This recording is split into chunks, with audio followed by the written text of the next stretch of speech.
sempre più dura, sempre più soli e se non ci foste voi saremmo veramente in difficoltà. Loro vanno a trovare Sebastiano spesso perché io so che vanno in cimitero, trovo fiori, trovo letterine, trovo oggetti fatti da loro. E è una cosa che mi ha colpito, che mi ferisce tantissimo. Questa piccola miniatura di una vespetta rossa come quella che aveva Sebastiano, che è stata appoggiata lì dai suoi amici in ricordo della passione che aveva lui. Adesso siamo con 3 volontari della pastoria del Borgo Furo. Guardate, ci sono varie generazioni e vi racconteremo cosa succederà. Ragazzi, fare sport è la cosa più importante in assoluto per il proprio corpo, perché essendo allenati si sta anche meglio a livello anche psicologico. È una cosa che ti fa crescere, soprattutto gli sport di gruppo, e ti fa maturare tantissimo. È una cosa che è riconosciuta anche a livello proprio medico, bisogna fare tanto sport perché fa bene, quindi ragazzi fate sport e fate rugby perché è figo. Il 5 per 1000 del 2016 che viene versato quest'anno sono 107.903,59 euro, datici da 4.897 persone che hanno firmato a nostro favore nella loro denuncia dei redditi. Grazie amici.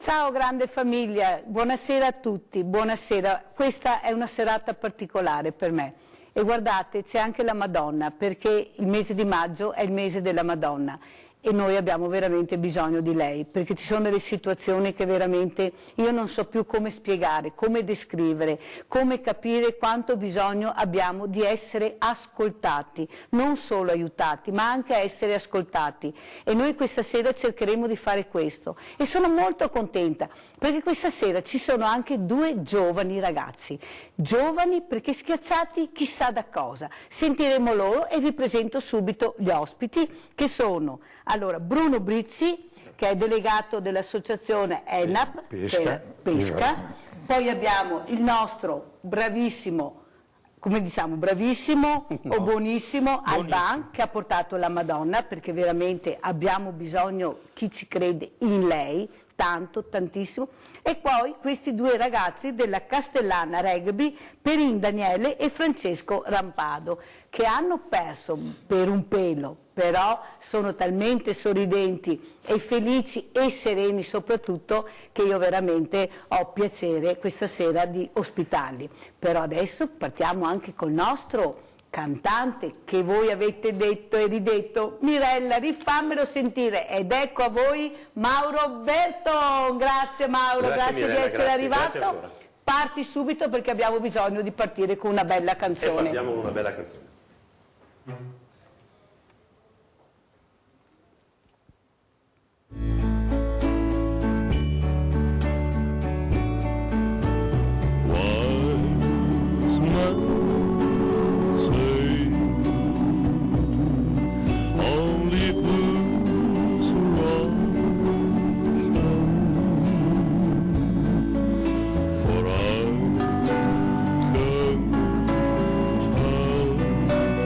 For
come sempre, grande Mauro, grazie davvero, che con queste note bellissime, questa canzone struggente che ci fa fare anche dei passi indietro, cosa ne abbiamo veramente bisogno, invitiamo a parlare il nostro primo ospite caro, che è il signor Bruno Brizzi, che è anche il presidente dell'associazione ENAP, che è un'associazione di pescatori, che mi ha scritto una lettera struggente.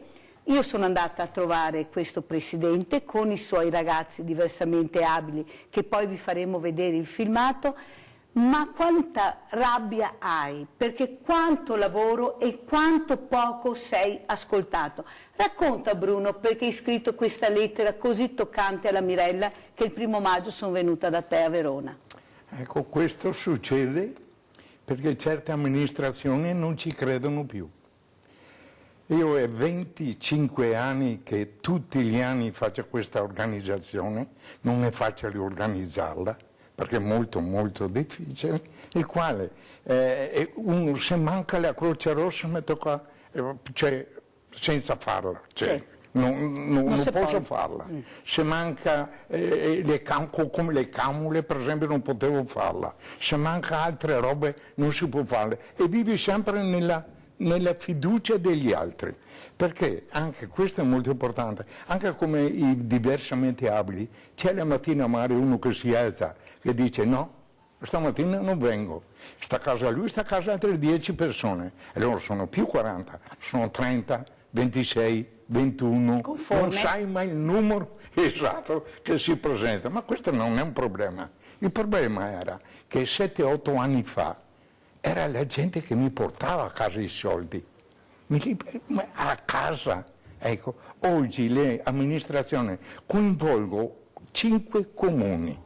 5 comuni, di i nomi di questi comuni. Allora prendiamo San Bonifacio, Monteforte, Montichiede e Crosara, Arcole e Cologna. Veneta. E tutti questi comuni con i loro amministratori sono poco presenti. Nessuno è presente. Non vengono mai a vedere questi ragazzi che pure pescano. Invitati, pur fare la cosa, ma non si presentano mai. Cioè, il disabile è diventato ormai una cosa che non ci credono più nessuno, e io ci credo molto perché vorrei anche coinvolgerli anche non solo nella pesca, ma anche nel lavoro. Ma quanto amore hai dentro per avere questa forza di lottare contro tutti e contro tutti? Tu sai che io capisco queste cose e perciò sono venuta da te il 1° maggio.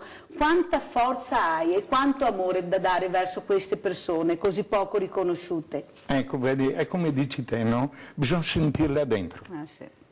Se la senti dentro lo fai, se no, no. E allora io direi di andare con la prima parte di questo filmato e vedrete cosa fa questo uomo. Prego.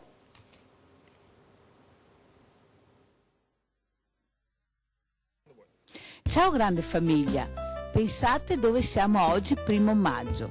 Siamo in Val d'Alpone, presso l'associazione, che è un'associazione meravigliosa di diversamente abili, La Fontanella, e guardate cosa ci hanno preparato oggi e cosa hanno preparato per far divertire i ragazzi. Entriamo ed ecco il presidente, eccolo qua, Bruno Brizzi. Ecco, ciao Bruno. Ciao. Ciao caro. Voi non avete idea quanto mi ha cercato questa persona. No. Ma qua finalmente la Mirella è riuscita a leggere questa lettera, anche sì, commovente, che mi hai spedito. E cosa chiedevi in questa lettera, Bruno? Tutto. Ad esempio, per dare una grande scossa a questi disabili. Poverini, perché anche se sono carrozzini non hanno i comuni, cioè ecco, praticamente i comuni non fanno niente. Allora tu da quanti anni organizzi questo evento? Quest'anno è 25 anni. Io ho portati fuori da dove sono sempre dentro, e qua è all'aria aperta.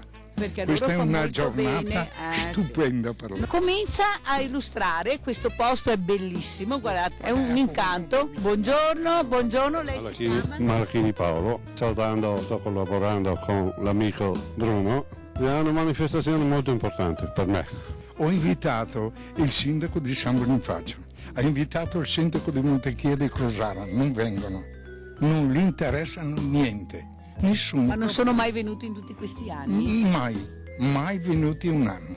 Un pescatore, Sì, CPS Due Valli. Sì, Due Valli e in più Nome e cognome? di Tessare Giancarlo, e sono un grande appassionato di pesca da tanti anni e siamo qua a divertimento a far divertire loro. Ciao, come ti chiami? Veronica, E cosa fai qua oggi, Veronica? pescare oggi, Ti sono piace? contentissima, È bello bellissimo. pescare. Ma sei una brava pescatrice? Sì, E quante trotti speri di pescare oggi? tante. Tante. Emozione, guarda, emozionissima. Ma l'emozione è perché è bello stare all'aria aperta, Veronica. Sì, grazie, è stata una bella esperienza. Grazie, ti voglio bene Valeria, ciao. E abbiamo sentito Veronica, adesso ci spostiamo. Franco, cosa vuoi dire oggi? Che giornata è per te, Franco, questa? È meraviglioso oggi. Qui i ragazzi disabili qua gli diamo una mano a pescare compagnia con noi perché si divertono loro, piuttosto si divertono loro che noi.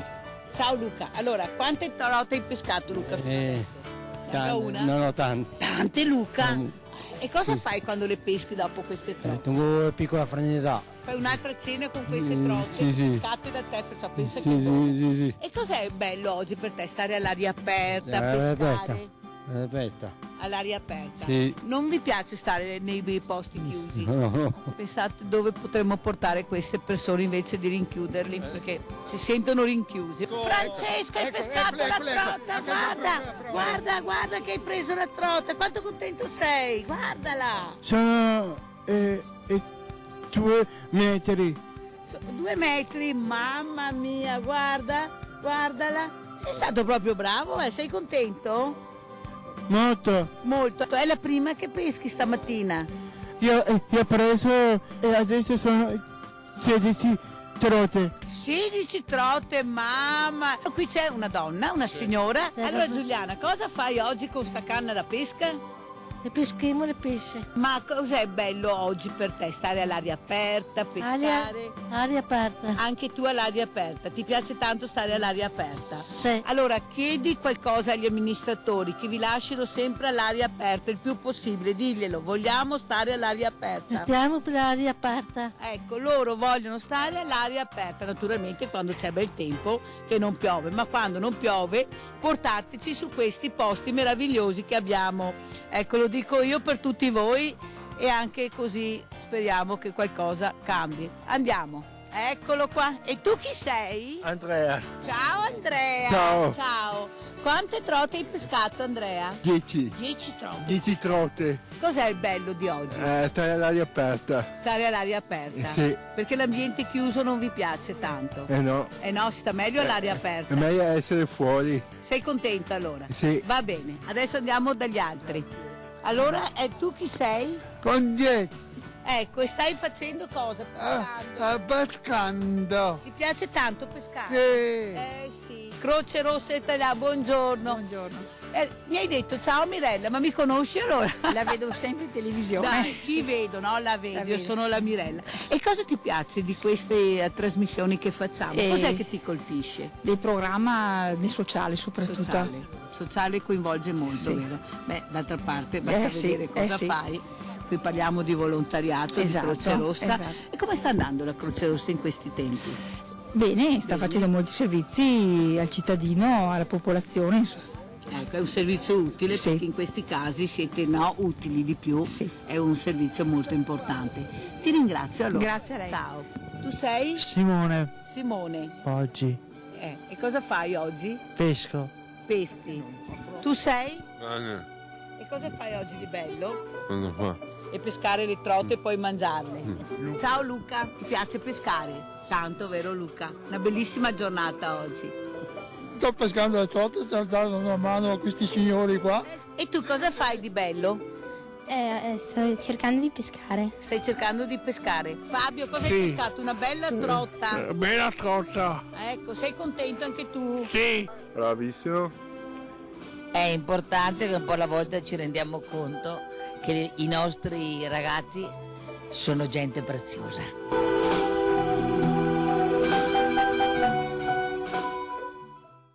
I nostri I nostri ragazzi sono gente preziosa. Guardate, ancora mi commuovo a sentire queste parole. Spero che siate in tanti davanti al televisore a vedere queste immagini che finalmente contro il silenzio della politica assordante ci sono finalmente queste voci, che noi abbiamo dato voce a queste voci. Hanno parlato e hanno chiesto delle cose semplicissime. Ragazzi, mi avvicino a questi due ragazzi, allora a Daniele, che noi conosceremo anche dopo, e a Francesco. Cosa provate quando vedete questi diversamente abili, voi giovani con dei fisici eccezionali? Cosa provate a sentire questo presidente che dice nessuno viene mai a vederci? Parti tu, Daniele. Beh, cosa provo? Un po' dispiacere, anche perché secondo me è un'attività bellissima. Mettere in contatto delle persone che sono distanti dalla realtà naturale, dall'ambiente, dalla bellezza della natura.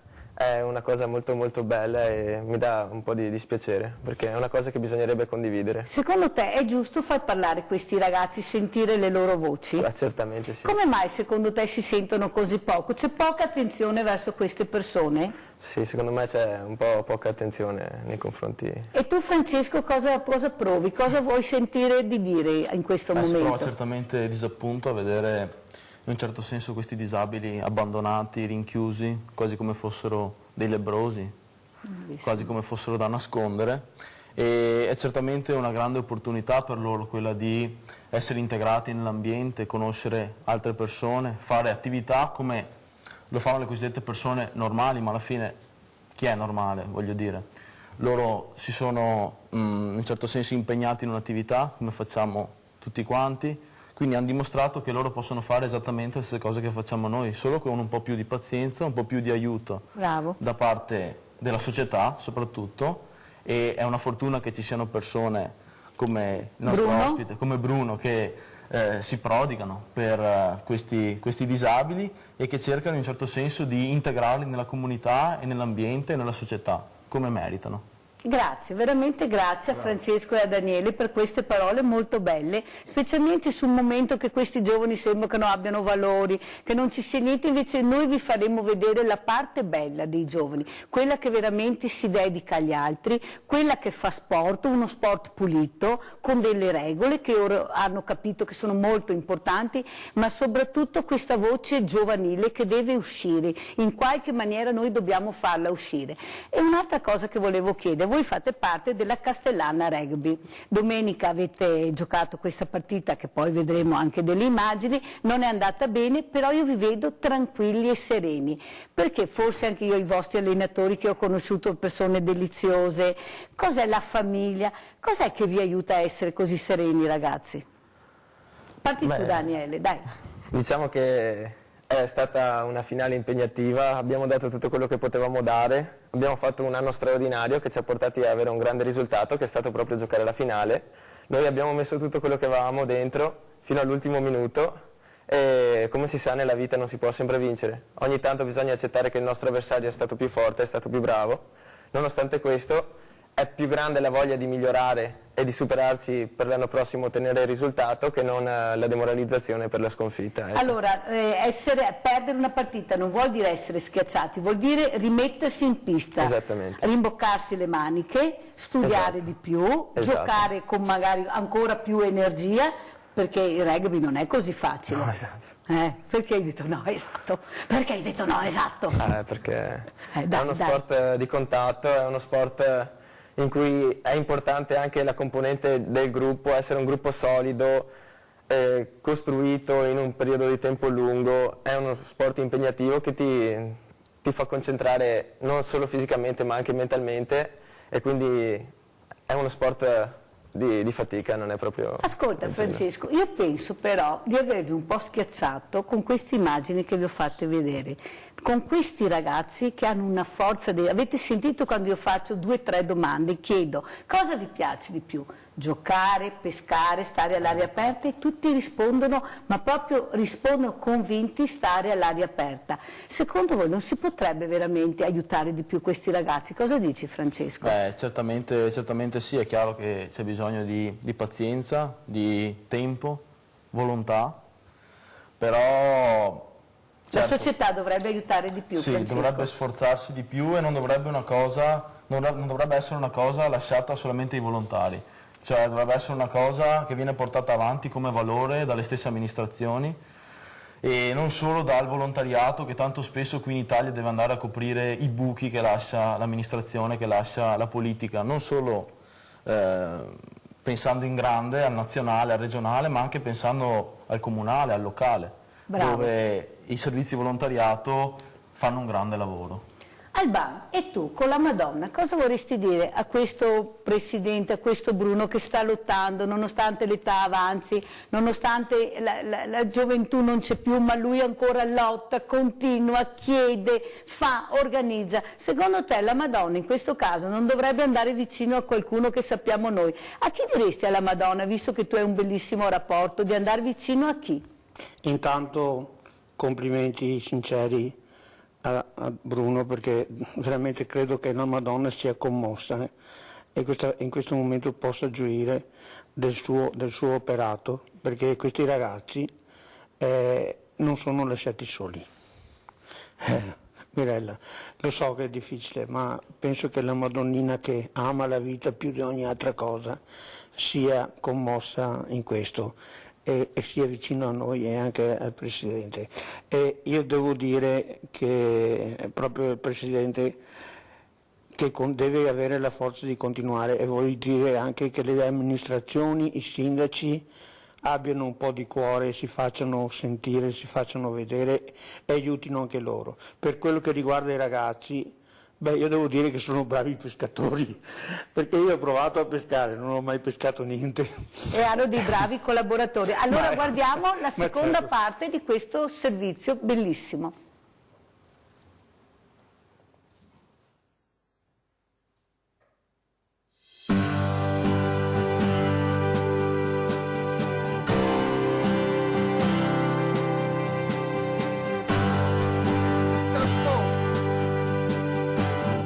Come ti chiami? Lucia. Lucia, come mai hai pensato di organizzare questa cosa assieme a Bruno?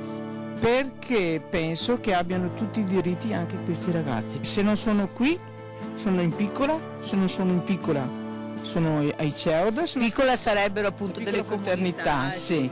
Se no sono al paese di Alice. Sono i CEOD? Ma i CEOD bastano dove vanno. Se lo porto fuori io. Come organizzatrice una cosa sola, è che avessero un po' più di umanità. Quelli che abbiamo a Roma dovrebbero fare una cosa, dare qualcosa di più a questi ragazzi. Allora forse non avrebbero bisogno di chiedere, perché con 279 euro non possono vivere. Nessuno parla dei disabili. Oggi noi li facciamo parlare. Speriamo. Ciao Lucia, ciao. Ciao. Come ti chiami? Sergio. Ma ti piace pescare, Sergio? Sono 2 o 3 anni che con Sergio è tappa fissa alla pesca. Ecco che l'ha appena presa una. Per te cosa vuol dire solidarietà, Mauro? Aiutare il prossimo. E quello che mi danno loro è una cosa indescrivibile e lo faccio ogni anno molto volentieri. Secondo te, Mauro, cosa si potrebbe fare di più per aiutare questi ragazzi? Basterebbe solo di renderli più partecipi della nostra vita quotidiana. Le famiglie colpite le vedo molto presenti, ma invece le altre persone, la società che più di tanto cerca di più di evitarli che di starci assieme. Sono qua che mi perdo io con i disabili, per farli un po' contenti. E qui siamo vicino a Federico. Federico, cosa stai facendo, Federico? A pescare le trote. Gira Federico, gira, dai. Wow. Cosa vuoi dire, Federico? E mi diverto in questa esperienza di pesca. Certo, poi ci stiamo godendo questa fantastica giornata. Questa esperienza è dedicata a tutti i ragazzi diversamente abili, assieme a questi fantastici pescatori che si guidano come ogni anno alla pesca, e questa pesca proprio devo dire che è una pesca che merita proprio. Batti il 5, Ale! Chi sei? La mamma di Michele. Passiamo una giornata tutti assieme, con tutti amici e i ragazzi, e facciamo tutto per i nostri ragazzi che si divertano. Per loro è al massimo, la sua gioia sì che si divertano. Guardalo, tutto contento, guardalo, guardalo. E si emoziona, guarda. Ciao carissimo. Oh, anche il baciamano mi fa la mamma, che bravo. E tu allora come ti chiami? Cosa stai facendo oggi? Pescando? Bene. È una giornata stupenda, infatti guarda, adesso la Leonora vi fa vedere come si fa a recuperare il pesce. Grande pescatrice Leonora. Vabbè, è una giornata molto importante per loro. Vede, i pescatori sono i primi a mobilitarsi per queste giornate, vedendo i ragazzi che sono educatissimi, gentilissimi. Sperare che veramente molte altre più persone, non solo i pescatori, si devono da fare, perché è una cosa semplicissima, niente di complicato, che sembra magari chissà che impegno, invece è una giornata di pesca qualsiasi, per noi, per loro invece è una cosa fantastica. E chi abbiamo qua? Amedeo. Amedeo, quante trote hai pescato, Amedeo? Una borsa di trote, mamma mia che brava. Adesso come le mangi queste trote? Dove le porti? Dove le porti? Casa. E a questo tuo amico cosa vuoi dire che ti aiuta a fare questa meravigliosa giornata di pesca? Cosa vuoi dire? Grazie. Una giornata bellissima, divertimento per noi e anche per loro, da rifare ancora.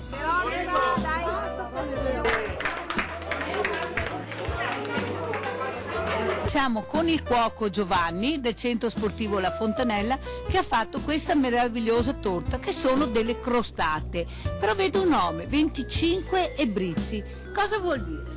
È il 25esimo che viene fatta questa manifestazione per i nostri amici disabili.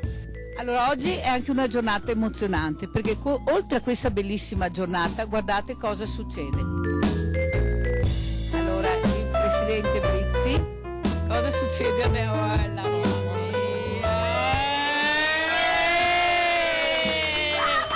Grazie, vieni, grazie. E con questo bellissimo saluto vi diamo appuntamento alla prossima puntata. Ciao!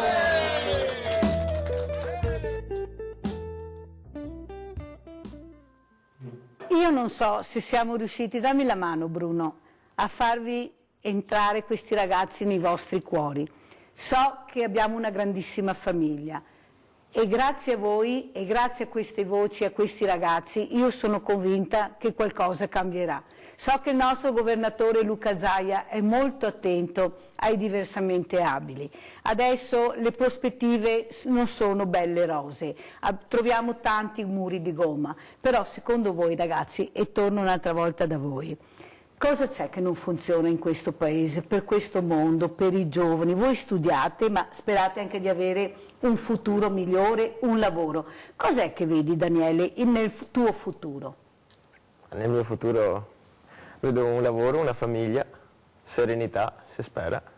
E che lavoro ti piacerebbe, cosa studi? Beh, io studio tecnologie forestali a Padova, nel polo di Agripolis, sono al 3° anno, quindi farò la triennale a breve e dopo la magistrale mi piacerebbe entrare nel mondo dell'ecosistemica, insomma del management degli ecosistemi, ecco. Cioè lavorare in foresta, fare controllo sia su flora che su fauna, lavorare possibilmente per lo Stato o altrimenti anche per i privati, ecco. Ma hai avuto fin da piccolo questa, diciamo, vocazione per l'ambiente, per l'agricoltura, per il verde? Cos'è che ti spinge a intraprendere questo cammino studentesco? Beh, diciamo che la vocazione per la natura ce l'ho sempre avuta, sono sempre stato molto appassionato. Perché una vocazione è questa, sì, esatto, per studiare una cosa nasce proprio spontanea. Sì. Io sono figlio di agricoltori, quindi la passione per l'agricoltura ce l'ho sempre avuta fin dalla nascita, sono sempre stato a contatto con l'agricoltura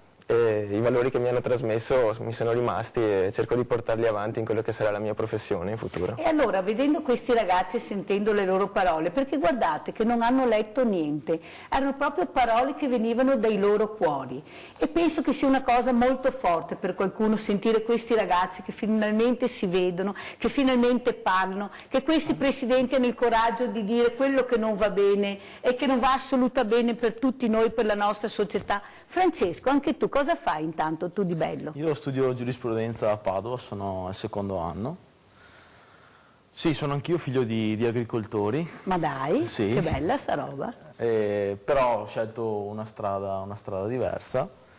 E sì, anch'io come Daniele, alla fine l'obiettivo è, diciamo, più o meno quello, crearsi una famiglia, un futuro stabile, avere un lavoro e divertirci. Cioè. Secondo te che prospettive ci sono? Perché sentiamo tanti giovani che dicono, anche laureati, noi abbiamo una bella laurea, abbiamo studiato ma non troviamo lavoro e la risposta è potete andare anche all'estero. Cosa vorresti rispondere quando dicono andate all'estero?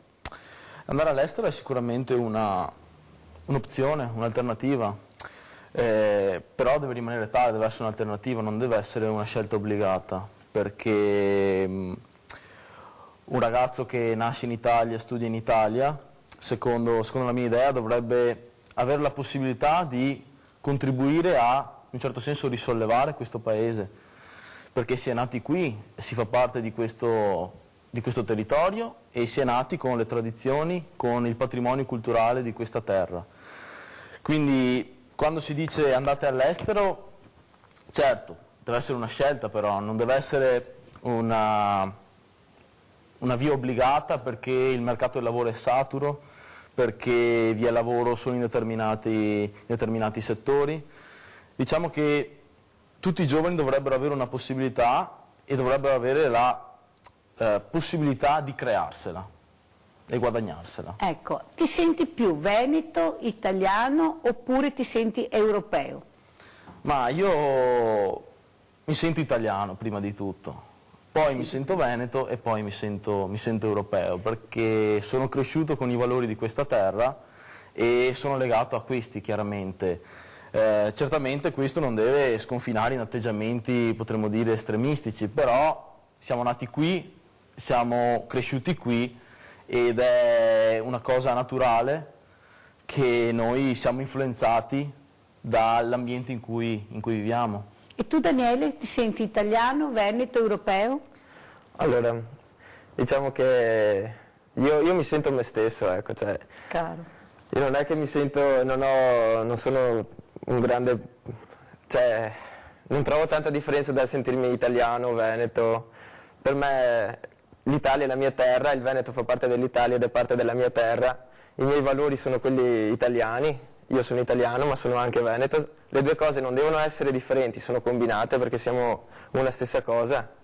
Io sento tanti discorsi che tendono a differenziare le due cose, ma io sostengo che siano più o meno la stessa, un veneto è un italiano, quindi mi sento sia italiano che veneto. Poi mi sento anche europeo. Anche europeo, sì, esatto. Cioè non escludi questo. No, esatto. Bene, allora Bruno, e tu cosa dici? Cosa ti senti? Veneto, italiano? De San Bonifacio, Veneto. Cosa ti senti con tutto quello che ti ha passato? Tutto Veneto. Tutto Veneto. Vorrei ringraziare molto la Lucia, sì. La quale mi ha dato una grossa, anzi la più grande sponsor che ho avuto è stata la Lucia.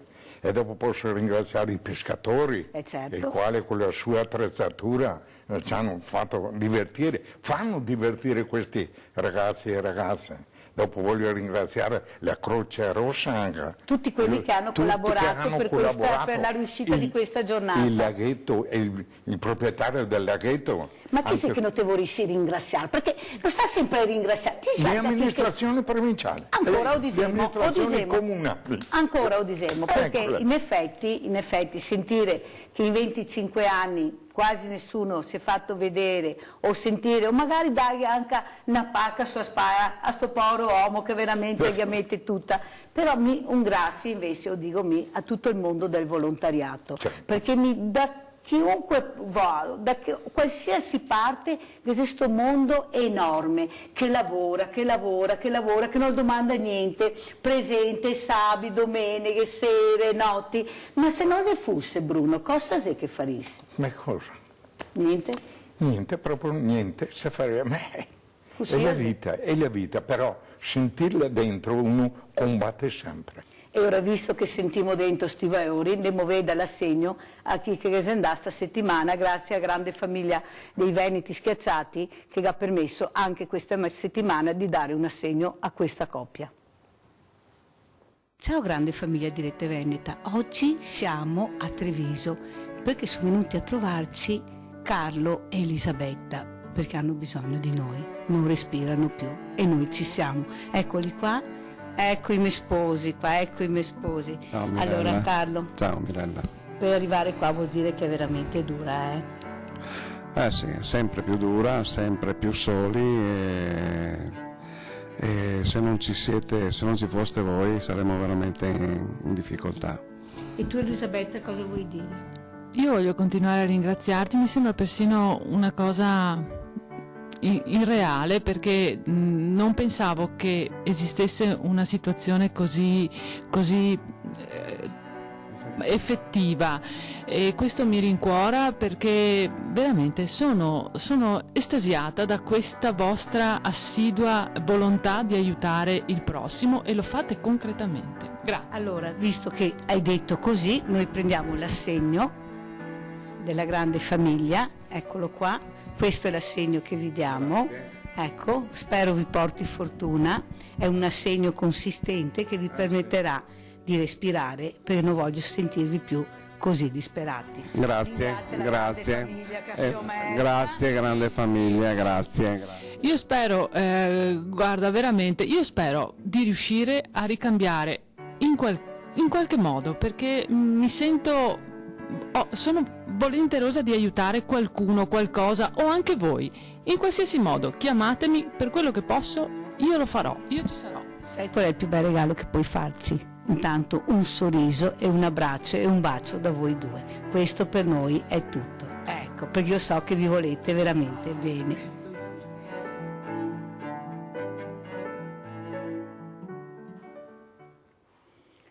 Allora, avete visto Carlo e Elisabetta. Carlo non voleva più vivere. Elisabetta ne ha passato di tutti i colori.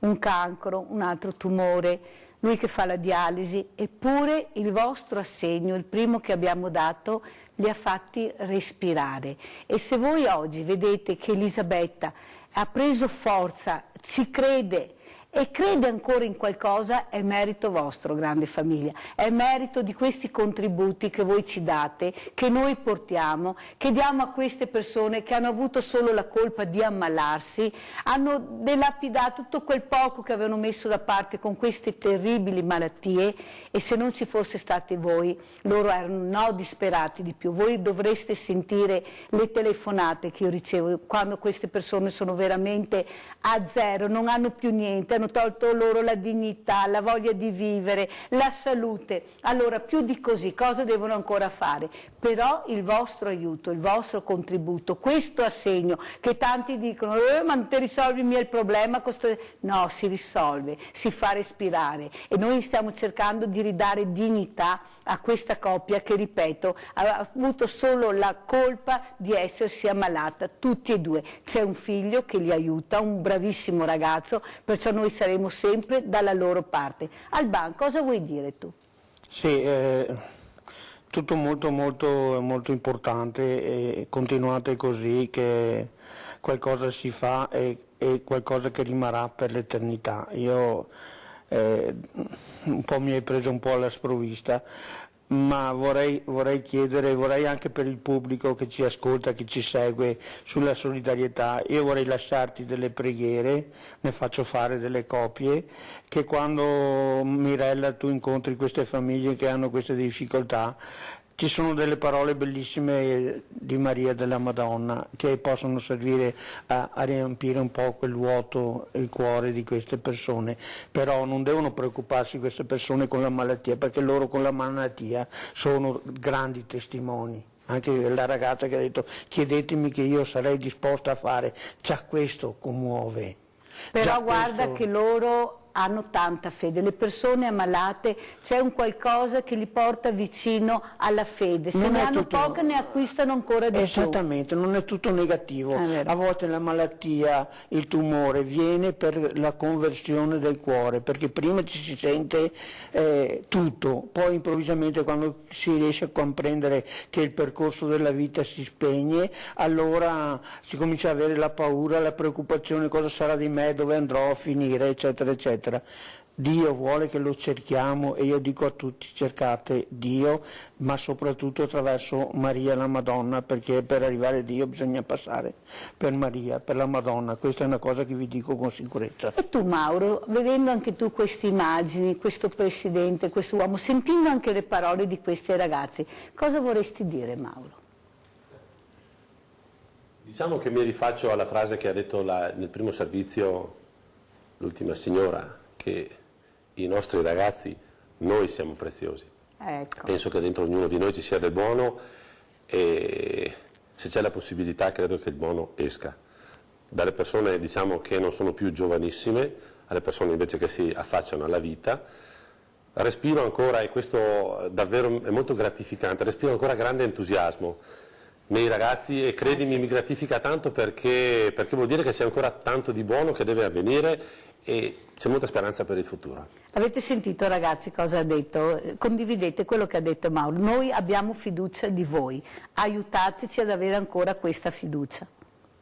Cosa vuoi dire Daniele? È una cosa che si ottiene lavorando e sudando e quindi siamo qua per questo insomma. Per e dimostrare... soprattutto aiutare gli altri ragazzi, esatto, quelli sì. più in difficoltà.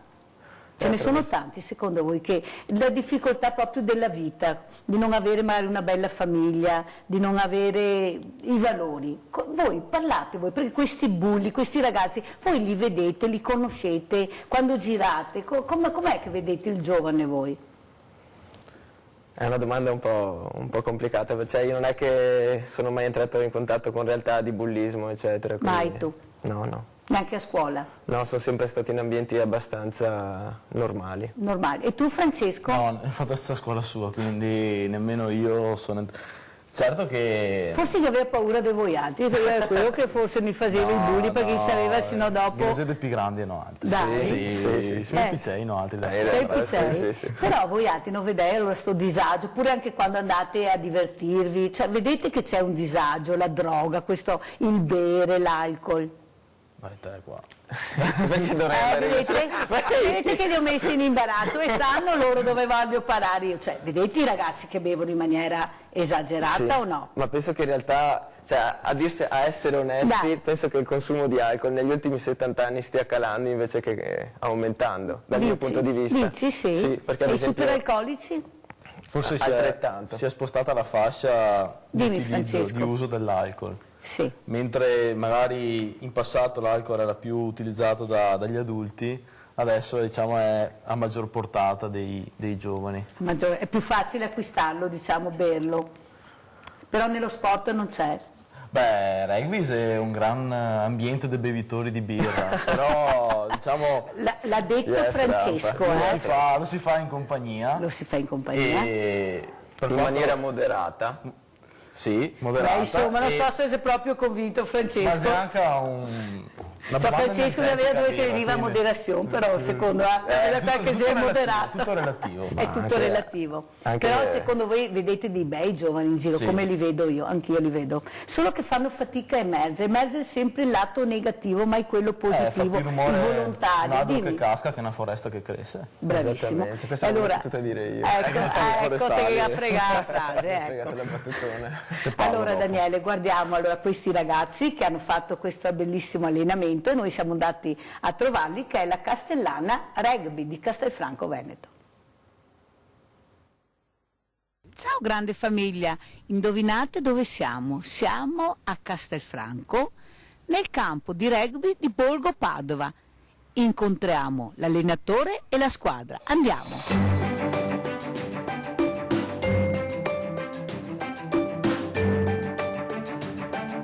Giorni noi sentiamo di questi bulli, di questi genitori che quando arrivano sui campi di calcio, sui campi di rugby, incitano i loro figli in maniera sbagliata. Cosa vuole dire a questi genitori? Voglio dire, è molto difficile dire qualcosa, però credo che i figli devono essere lasciati nel campo e i genitori dovrebbero occuparsi di altre cose, insomma. È una questione che noi nel rugby a cui teniamo molto, insomma, e che cerchiamo di far capire proprio a tutti. E a questi ragazzi, questi bulli che ormai ogni giorno ne sentiamo parlare, cosa direbbe alle loro famiglie e a loro? Cosa li farebbe fare? Che ruolo gli darebbe a questi qua? Ma il ruolo se lo devono trovare loro innanzitutto, e quello che devo dire alle famiglie, anche questo è molto difficile, insomma io sono anch'io padre, per cui credo che dobbiamo ritornare su certi concetti che sono stati un po' dimenticati nella nostra società. I valori soprattutto. Ma credo che noi siamo cresciuti, insomma parlo per la mia generazione, che qualcuno ci diceva quello che era giusto e quello che era sbagliato. Adesso tentiamo di giustificare un po' tutto e questo non va molto bene. E adesso siamo con Daniele, un giocatore. Quanti anni, Daniele? Ho 21 anni. E cos'è che ti ha mosso questo voglia di giocare rugby? Perché rugby? È una passione che è nata quando ero ragazzino, mi ha introdotto un mio amico, io giocavo a calcio e poi ho cambiato sport e non ho più smesso perché è uno sport di contatto, uno sport che quindi mi piace di più per la mia propensione personale, è stata una scelta totalmente personale. E a questi ragazzi che magari sono così lontani dallo sport, cosa vuoi dire? Ragazzi, fare sport è la cosa più importante in assoluto per il proprio corpo, perché essendo allenati si sta anche meglio a livello anche psicologico, è una cosa che ti fa crescere, soprattutto gli sport di gruppo, e ti fa maturare tantissimo, e è una cosa che è riconosciuta anche a livello proprio medico, bisogna fare tanto sport perché fa bene, quindi ragazzi fate sport e fate rugby perché è figo. E qui siamo con la forza, la potenza, con Youssef. Cosa fai tu, Youssef? Chi sei? Allora, sono Youssef Derbel, da quest'anno sono qui al Castellana Rugby come direttore tecnico e ho in mano anche la categoria Under 18, sono qua per cercare di far crescere prima gli allenatori e educatori e anche i ragazzini che abbiamo in tutto l'ambito castellano. Come sono questi ragazzini? Allora, a dire la verità sono bravi e buoni come tutti i ragazzini che abbiamo, ogni ragazzo che viene qua al Castellana Rugby o che viene a provare a giocare a rugby, noi dobbiamo trattarlo nel modo corretto e dargli, diciamo, una varietà di attrazioni sportive, anche non sportive, per tenerlo e farlo crescere dal punto di vista umano e anche dal punto di vista sportivo, in questo caso rugbistico. Questa disciplina, il rugby, cos'è che insegna principalmente? Allora, la prima cosa che parla sempre quando si parla di rugby è la solidarietà, perché quando giochiamo c'è sempre uno più forte, diciamo un giocatore più forte dell'altro, ma senza quello meno forte non si può giocare. Perché siamo in 15 in campo, però in 11, in 12 non può giocare neanche la squadra. Vuol dire che tutti insieme facciamo la squadra. E il volontariato come lo vedi? E comunque da quando ho iniziato a fare questo lavoro in Italia o fuori d'Italia, veramente senza volontari non si può fare veramente niente nel mondo sportivo, nel mondo rugbistico, e sono veramente contento di quello che ho visto in giro, di genitori, anche non genitori che collaborano, che danno una mano, tempo, anche dei loro mezzi per dare una mano ai ragazzini e anche a noi tecnici a svolgere bene il nostro lavoro.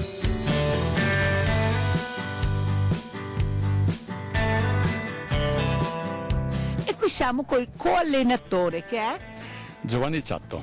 Allora Giovanni, secondo lei il mondo giovanile, i ragazzi, come li vede? Che mondo ci aspetta? Ma è un periodo difficile, se guardiamo così in generale, per i ragazzi che io ho la fortuna di seguire qua in campo, in società e roba del genere. Posso dire che sono fortunati. Sono fortunati di trovare delle persone che anche volontariamente si mettono a disposizione loro per farli divertire, per farli socializzare. E, ripeto, è un periodo difficile come giovani perché la società in generale ha perso determinati valori. Purtroppo. Determinati valori che a mio avviso abbiamo iniziato a perdere da dentro la famiglia, il rispetto dei ruoli da dentro la famiglia e dopo naturalmente si ripercuote nella scuola, nel mondo del lavoro, nelle compagnie e casini vari. Però la famiglia come è organizzata? Rispetto a una volta dove c'era uno che lavorava e l'altro che badava alla famiglia. Adesso la vita si porta a essere l'80% fuori di casa per lavoro e i ragazzi sono per forza di cose lasciati da soli. Ci sono quelli che hanno la fortuna di avere un carattere o una testa, cioè che sono già un po' più maturi di altri e riescono a restare a galla. Moltissimi invece si perdono. Castellana Rugby sono più di 400 tesserati che per Castelfranco insomma sono un orgoglio, un esempio per tutte le realtà sportive di Castelfranco. A Castelfranco abbiamo praticamente tutti gli sport e ogni associazione dà il meglio per riuscire sia in ambito sociale che in ambito di risultati, di riuscire a dare il meglio sia in campo che fuori dal campo, anche a livello sociale. Quest'anno oltre al rugby abbiamo anche la pallavolo che il prossimo anno farà il campionato di B1, quindi insomma 2 grandi risultati per la nostra città. Insomma.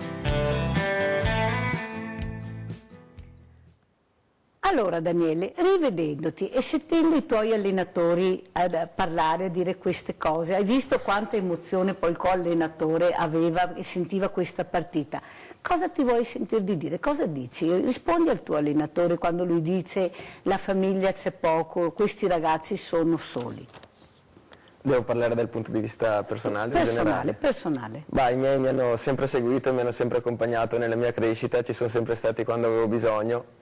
Vedi? Quindi sei un fortunato allora, mi sento molto fortunato e ringrazio molto i miei genitori. E tu Francesco? Anch'io come Daniele ho sempre avuto una famiglia molto presente, non solo il nucleo familiare quello stretto, quindi papà, mamma, sorella, ma anche gli zii e i nonni. E quindi da quel punto di vista sono sempre cresciuto con persone a casa che mi hanno aiutato, che mi hanno appunto fatto rispettare i ruoli, che tra l'altro è una prerogativa anche del rugby, il rispetto del ruolo e il rispetto in generale, in uno sport che è indicato come sempre come lo sport più democratico che esista, perché possono trovare spazio tutti quanti, dal bambino un po' più grasso a quello veloce, a quello magro e alto. E uno sport che si presenta anche come un paradosso, potremmo dire. Il primo principio è l'avanzamento, ma non si può passare la palla in avanti. Ecco. Quindi c'è sempre un continuo sforzo nel passare la palla indietro per andare avanti. Ascolta Francesco, ma anche adesso, ad esempio domenica, quando avete perso questa partita, cioè avere dei punti di riferimento, sapere che a casa hai una famiglia, hai dei genitori, dei fratelli, come dici tu, degli zii, cioè un nucleo che ti accoglie in un momento di sconforto, quanto importante è avere un riferimento? È importantissimo. E voglio dire che il nucleo si crea anche all'interno della stessa squadra. Bello. È stato creato un forte, quasi una famiglia potremmo dire, all'interno della nostra squadra. È merito anche degli allenatori che hanno saputo creare questo trade union, questo spirito di aiuto reciproco, che quindi ci ha aiutato a superare questo sconforto che succede, perché capita si vince, tutti. si perde, che però, prendo ad esempio ieri, è stato emblematico che seppur un po' triste abbiamo festeggiato comunque perché abbiamo fatto un grande campionato, siamo usciti insieme, abbiamo festeggiato, ci siamo divertiti lo stesso. Quindi, perché perdere vuol dire anche rimettersi in corsa per rivincere il prossimo anno, per migliorarsi. Esatto. Si fa esperienza e si riparte da un livello più alto, da un livello di consapevolezza e di maturità superiore, che ci può aiutare in futuro a fare meglio. Secondo te la scuola può crescere questi ragazzi ancora di più verso lo sport? Secondo te le discipline sportive andrebbero aiutate ancora di più a essere inserite nella scuola? Questo è un argomento che lui... Allora sentiamo Daniele, dai Daniele. È un tema abbastanza importante, cioè dal punto di vista sportivo secondo me la scuola italiana è abbastanza carente rispetto a scuole straniere. Faccio l'esempio del modello inglese, in cui lo sport e l'attività fisica è più coinvolta anche nelle attività pomeridiane per gli studenti, che possono sia studiare che allenarsi e fare anche sport differenti, ad esempio tanti grandi campioni del nostro sport, vi parlo di neozelandesi, in gioventù sono stati magari bravi giocatori di basket a livello di scuole, di campionati delle scuole, erano bravi ad atletica, si sono affacciati al rugby magari anche tardino, ma poi sono diventati delle eccellenze proprio perché avevano una cultura sportiva, una coltivazione delle proprie capacità fisiche che era molto elevata e multidisciplinare. Quindi è fondamentale che sia incrementato anche lo sport nelle scuole italiane. Noi siamo usciti da un liceo scientifico, quello di Castelfranco, in cui l'orario delle attività sportive era praticamente solo l'orario di lezione, cioè lo sport non usciva dalle 2 ore di educazione fisica e secondo me questo è un peccato, perché favorire l'attività fisica è molto importante anche a livello psicologico, perché il liceo è una scuola è stata per me abbastanza impegnativa, ho avuto difficoltà a finirla con abbastanza successo. E una valvola di sfogo importante che ho avuto, al di là delle motivazioni che mi davano i miei genitori, è stata proprio il rugby, cioè avere la possibilità di sfogare le mie tensioni, di trovare un gruppo di amici con cui parlare 3 volte a settimana tutti insieme, con cui costruire un gruppo. Io e Francesco saranno 8 anni che giochiamo insieme, quindi ci conosciamo tanto bene. Allora ho ragione io che siete un po' schiacciati dalla scuola, la scuola dovrebbe migliorare anche lo sport? Cosa dici Francesco? Beh, certamente lo sport è una valvola di sfogo ed è anche un modo per sottrarre, diciamo, i ragazzini dalla solitudine o dal restare a casa da soli a guardare la televisione o i videogiochi. Non dico che dobbiamo fare sport tutti i giorni, però certamente un'attività fisica aiuta a socializzare, aiuta a sviluppare capacità fisiche, aiuta anche a creare delle compagnie e a creare una sorta di salvagente sociale in un certo senso, perché rimanendo da soli nel momento in cui si hanno delle difficoltà difficilmente si riesce ad uscirne, mentre se si creano dei corpi intermedi, dei vari gruppi dove vi è appunto, come ha detto il nostro direttore tecnico, della solidarietà, magari tutti insieme si riesce a uscire dalle situazioni difficili. Avete sentito che bravi che sono questi ragazzi? Ma ce ne sono tanti di bravi e noi ve li porteremo qui e li sentiremo e li lasceremo parlare e dire quello che va bene e quello non va bene. Avete sentito ad esempio di più sport nella scuola, che è una cosa che non c'è tantissimo. La famiglia deve aiutare di più questi ragazzi a fare sport, a portarli in maniera anche educativa. Bruno, sentendo questi ragazzi, hai sentito quanta forza? Penso che abbiano trasmesso anche a te la forza di andare avanti, di lottare, di continuare. È come ti avessero detto, tu vai che noi siamo al tuo fianco. Hai percepito anche tu questo sentimento? Certo, per sentire loro così, giovani, avere queste espressioni che hanno, con quel bullismo che è, con tutto quello che è in giro gli altri giovani, questi sono da ammirare. Ma proprio tanto da ammirare. Non lo so, perché ci sono anche quelli che litigano con i genitori, vanno via, dopo manca la famiglia, manca i valori, manca tante cose. E questi sono proprio da ammirare, che amano questa società e questa società che deve andare avanti. Bene, allora noi, visto che dobbiamo ripensare a quello che abbiamo sentito e quello che vi abbiamo fatto vedere, andiamo in pubblicità, non cambiate il canale perché vi aspettano delle immagini bellissime. A tra pochissimo, ciao!